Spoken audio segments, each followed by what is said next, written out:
윤서는 약혼식을 앞두고 긴장된 마음으로 거울 앞에 섰다. 머리를 단정히 묶고 차분한 미소를 연습해 보았다. 오늘은 중요한 날이었다.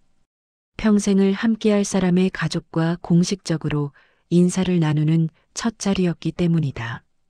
식당에 도착했을 때 이미 민호의 가족은 자리를 잡고 있었다. 시어머니는 얇은 스카프를 목에 두르고 단정한 자켓을 입은 모습이었다. 패션 하나하나에서 세련된 기품이 묻어났지만 그 눈빛엔 낯선 사람을 평가하는 경계심도 담겨 있었다. 어서 와요, 윤서 씨. 시어머니는 미소를 지었지만 입꼬리가 근육만 움직이는 듯 딱딱했다.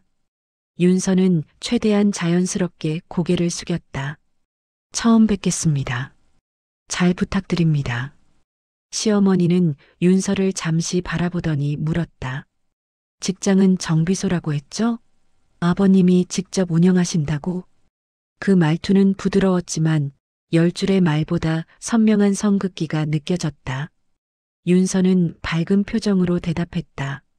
네, 아버지가 30년 넘게 운영하셨어요. 작지만 정직하게 일하시고. 시어머니는 그녀의 말을 끊었다. 그런데면 요즘도 장사가 되긴 하나요? 세상이 많이 변해서. 조용한 식당 공기가 잠시 얼어붙었다.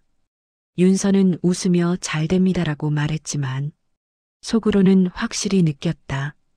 아버지를 낮게 보고 있구나. 민호는 어색해진 분위기를 눈치채고 말했다.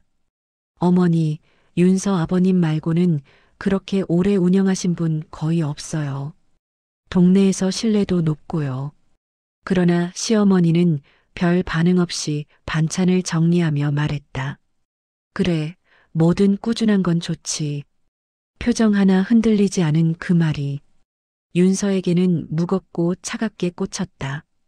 이날 약혼식은 예쁘게 차려진 음식과 달리 두 집안의 뚜렷한 간극을 남기고 끝났다.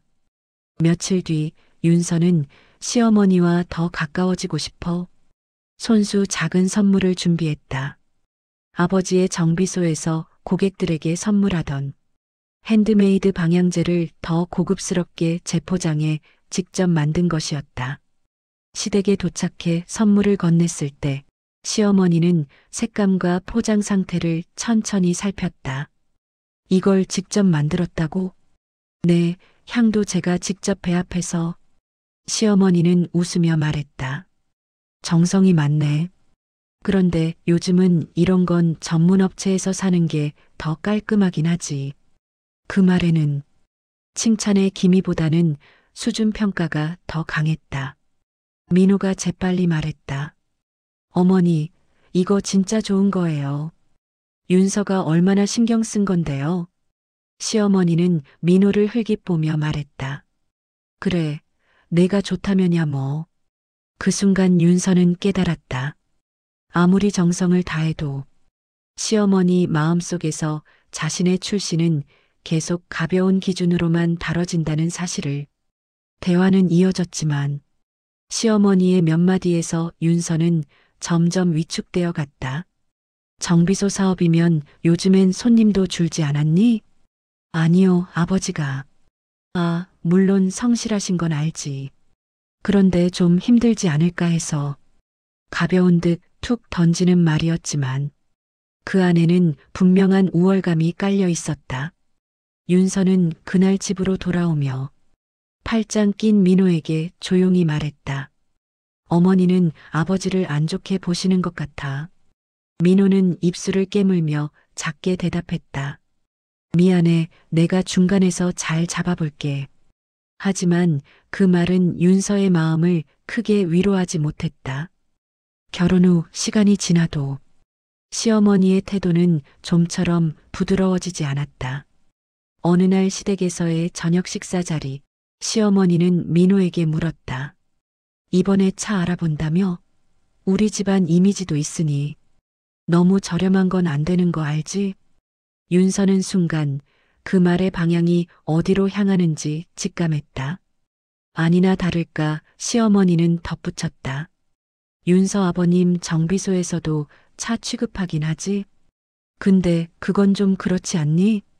윤서의 손이 젓가락에서 멈췄다. 민호가 당황하며 말했다. 어머니, 그런 말하면. 아니, 나는 그냥 이미지가 있으니까 그런 거지. 시어머니는 아무렇지 않은 듯 말했다. 윤서는 억지로 웃음을 지었지만 가슴속에는 서늘한 공기가 스며들었다. 그날 집으로 돌아오는 길, 윤서는 차창 밖을 바라보며 조용히 말했다. 아버지한테 이런 얘기 들으시면 많이 속상하실 거야. 민호는 핸들을 잡은 손에 힘을 주며 말했다. 미안해, 정말 미안해. 내가 어머니랑 진지하게 얘기해 볼게. 그러나 윤서는 알았다. 시어머니가 바뀌기 위해선 단순한 대화 이상의 무언가가 필요하다는 걸. 어느 날 민호에게서 다급한 전화가 걸려왔다. 목소리는 흔들렸고 말도 끊어질 듯 급박했다. 윤서야, 오늘 회사에 좀 와줄래? 상황이 좀 이상해. 회사에 도착하자 긴장감이 공기처럼 흘렀다. 직원들은 두세 명씩 모여 수군거렸고 서류 뭉치가 급히 옮겨지고 있었다. 세무서 조사팀이 오늘 온대. 장부가 너무 이상하대. 큰일 난 거 아니냐고. 윤서는 민호를 찾아 급히 뛰어들어갔다. 민호는 심하게 지쳐 있었고 손에는 서류가 잔뜩 들려 있었다. 윤서야, 장부 정리가 엉망이라 상부에서 지적이 계속 들어오고 있어. 문제가 생각보다 커. 그 말은 윤서의 심장을 움켜쥐었다. 회의실 문을 열자 시어머니가 두 손으로 머리를 감싸 쥔 채 앉아 있었다. 그녀의 얼굴은 종이처럼 하얗게 질려 있었다. 어머니. 윤서가 다가가자 시어머니는 떨리는 목소리로 말했다. 민호 말이야, 이게 어떻게 된 건지 모르겠다. 회사에 이런 일이 생기다니 너무 수치스러워. 그 순간 사무실 문이 열렸다. 대표님, 강남 세무서에서 조사팀이 도착하셨습니다. 시어머니의 다리가 풀려 의자에 주저앉았다. 민호도 얼굴을 들지 못했다. 윤서는 그런 두 사람을 보며 이제 막 시작된 불길함을 온몸으로 느꼈다. 하지만 그 누구도 몰랐다. 이 폭풍 한가운데서 가족을 구해낼 인물이 바로 윤서의 아버지라는 사실을. 시댁회사 건물에는 평소와 완전히 다른 긴장감이 감돌았습니다. 평소라면 직원들이 웃으며 오가는 로비가 오늘은 서로 얼굴을 찡그린 사람들로 가득했습니다. 윤서는 아버지와 함께 건물 안으로 들어섰습니다. 문을 열자마자 들려오는 건 긴박한 발걸음과 서류 넘기는 소리였습니다. 민호는 조사관과 대화하다가 윤서를 발견하고 다급히 다가왔습니다. 윤서야, 지금 회사가 세무조사 받고 있어. 근데 생각보다 많이 복잡해. 윤서는 시어머니가 있는 회의실로 달려갔습니다. 시어머니는 의자에 힘없이 앉아 조사관들의 질문을 받는 중이었습니다. 그녀의 손은 미세하게 떨렸고 입술은 바짝 말라 있었습니다. 조사관 한 사람이 차분히 설명했습니다. 대표님, 지난 회계연도와 매출 자료가 일치하지 않는 부분이 있습니다. 정확한 소명이 필요합니다. 시어머니는 종이를 쥔 손을 떨며 속삭이듯 말했습니다. 이게 어떻게 된 거지? 윤서는 안타까운 마음에 옆에서 손을 잡아주었지만 시어머니의 불안은 쉽게 가라앉지 않았습니다. 그때였습니다. 윤서 아버지가 서류를 유심히 바라보더니 조용히 입을 열었습니다. 혹시 이 조사 강남 세무서에서 나왔습니까? 조사관은 고개를 끄덕였습니다. 예, 맞습니다. 윤서 아버지는 다시 물었습니다. 현재 강남 세무서 조사과장님은 하석주 과장님이신가요? 조사관의 표정이 달라졌습니다. 아, 예. 맞습니다. 저희 과장님이 총괄하고 계십니다. 그 순간 시어머니와 민호는 동시에 아버지를 바라봤습니다. 아버지는 휴대전화 번호를 천천히 눌렀습니다. 석주야, 오랜만이네. 지금 너희 조사팀이 우리 사돈 회사 방문했더구나. 내가 현장 상황 좀 들어보려고. 민호와 시어머니는 말도 못하고 그 자리에 멈춰 섰습니다. 아버지는 누구에게도 과시하지 않았지만 그의 어조에는 오랜 인연에서 나오는 단단한 신뢰가 배어 있었습니다. 잠시 뒤 현장 조사관의 휴대전화가 울렸습니다. 예, 과장님. 아, 예. 네. 지금 바로 확인하겠습니다. 조사관의 모습은 이전과 달리 경직된 자세로 바뀌었습니다. 시어머니는 숨도 제대로 못 쉬며 윤서 아버지를 바라보았습니다. 도대체 이분이 어떤 분이길래? 설명할 틈도 없이 사무실의 분위기는 서서히 달라지기 시작했습니다. 회의실 안은 숨소리까지 들릴 만큼 고요했다. 방금 전까지만 해도 직원들이 허둥대고 조사관들이 바쁘게 움직이던 공간이 지금은 마치 물속에 잠긴 것처럼 조용했다. 조사관의 전화가 울린 직후 상황은 눈에 띄게 달라졌다. 예, 과장님. 네, 확인했습니다. 그렇습니다. 현장에 윤서 씨야. 예. 네. 알겠습니다. 조사관은 통화를 끝내고 조금 더 조심스러운 태도로 시어머니에게 돌아왔다. 대표님, 방금 저희 과장님께서 연락을 주셨습니다. 현재 문제된 장부 항목은 단순 실수 가능성이 높다고 판단되어 정밀 조사를 생략하고 재검토 지시가 내려왔습니다. 순간 시어머니는 믿기지 않는다는 듯 입술을 떨었다. 그게 정말인가요? 조사관은 고개를 끄덕이며 말투를 차분히 낮추었다. 예. 과장님께서 과도한 해석 없이 정확하게만 보라고 하셔서 일부 항목은 곧 바로잡힐 겁니다. 민호는 가슴을 쓸어내리며 의자에 털썩 앉았다. 진짜 큰일 날 뻔했네. 그러나 가장 충격을 받은 사람은 시어머니였다. 그녀는 아버지를 바라보며 한참 동안 말이 없었다. 그 시선 속에는 감사보다도 부끄러움이 더 크게 담겨 있었다. 윤서 아버지는 여전히 담담했다. 석주가 성격이 꼼꼼해서 오해 없이 잘 처리해 줄 겁니다. 시어머니의 눈이 조금 흔들렸다.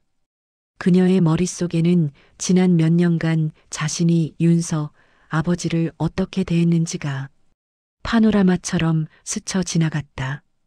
그리고 처음으로 깨달았다.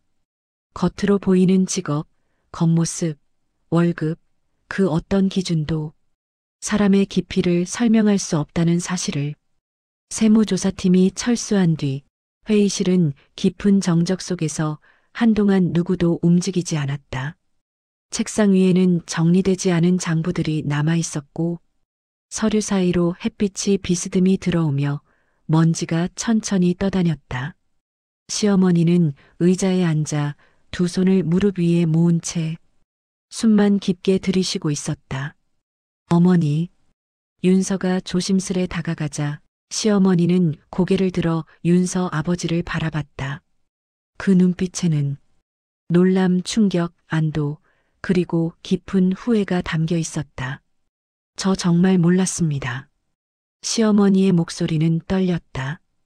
윤서 아버지는 고개를 갸웃했다. 무엇을요? 시어머니는 큰 숨을 내쉬었다. 아버님께 이런 인연이 있는 줄, 그리고 이렇게 힘이 있으신 분인 줄, 저는 그동안 너무 쉽게 판단했습니다. 그녀는 한순간 말을 잇지 못했다. 민호조차 처음 보는 표정이었다. 작은 정비소 운영하신다고 제가 속으로 얼마나 무시했는지 오늘에서야 제가 얼마나 부끄러운 사람인지 알았습니다. 윤서는 그 말에 살짝 놀라 눈을 동그랗게 뜨며 아버지를 바라보았다. 아버지는 조용히 미소를 지었다. 사람은 서로를 다 알 수 없지요. 겉모습만으로 판단하는 건 누구나 하는 실수입니다. 그 한마디는 시어머니의 남은 자존심을 건드리지 않는 따뜻한 배려였다. 그녀는 그 말에 더욱 고개를 숙였다. 민호는 어머니의 등을 조심스레 쓰다듬었다. 어머니, 이제 됐어요. 우리 솔직하게 다시 시작하면 돼요. 시어머니는 천천히 고개를 끄덕였다. 오늘 하루가 그녀에게 준 충격은 그 어떤 훈계보다 더 컸다. 그날 저녁 네 사람은 윤서 아버지 집 식탁에 마주 앉았다. 조용한 조명 아래 국물이 자작한 찌개 냄새가 은은히 퍼졌다. 평소였다면 시어머니가 말을 주도했겠지만 오늘만큼은 누구보다 말이 없었다. 숟가락을 들었다 놓았다만 반복했다. 윤서가 먼저 말했다. 어머니 오늘 정말 고생하셨어요. 그 말에 시어머니는 갑자기 눈시울이 붉어졌다. 그리고 천천히 아버지를 바라보았다. 아버님. 그녀는 손을 모으고 숨을 한 번 크게 삼켰다. 오늘 정말 죄송했습니다. 윤서와 민호가 동시에 고개를 들었다. 시어머니는 이어서 말했다. 제가 평생 너무 좁은 마음으로 살았습니다. 사람을 겉모습으로만 판단했고 직업이 어떻고 돈이 어떻고 그런 것만 보려고 했습니다. 아버지는 조용히 듣고 있었다. 하지만 정작 중요한 건 어떤 삶을 살아왔고 그 사람이 어떤 신뢰를 쌓아왔느냐는 거라는 걸 오늘에서야 알았습니다. 윤서는 손을 가만히 쥐었다. 시어머니의 말 한마디 한마디가 마음 깊은 곳에서 나온 진심이라는 걸 느꼈기 때문이다. 아버지는 천천히 입을 열었다. 누구나 배울 수 있습니다. 늦게 배운다 해서 잘못된 건 아니죠. 그 말에 시어머니는 고개를 떨구며 말했다. 앞으로는 가족으로서 제가 먼저 마음 열겠습니다. 부족했던 거 인정합니다. 민호는 눈시울을 훔치며 말했다. 어머니, 이제 우리 다 같이 잘해봐요. 윤서는 조용히 어머니의 손을 잡았다. 우리 오늘부터 다시 시작해요. 그 순간 네 사람 사이에 그동안 없었던 진짜 온기가 스며들었다. 오늘의 사건이 이 가족을 흔들긴 했지만 그 흔들림 덕분에 오히려 더 단단한 관계가 만들어지고 있었다.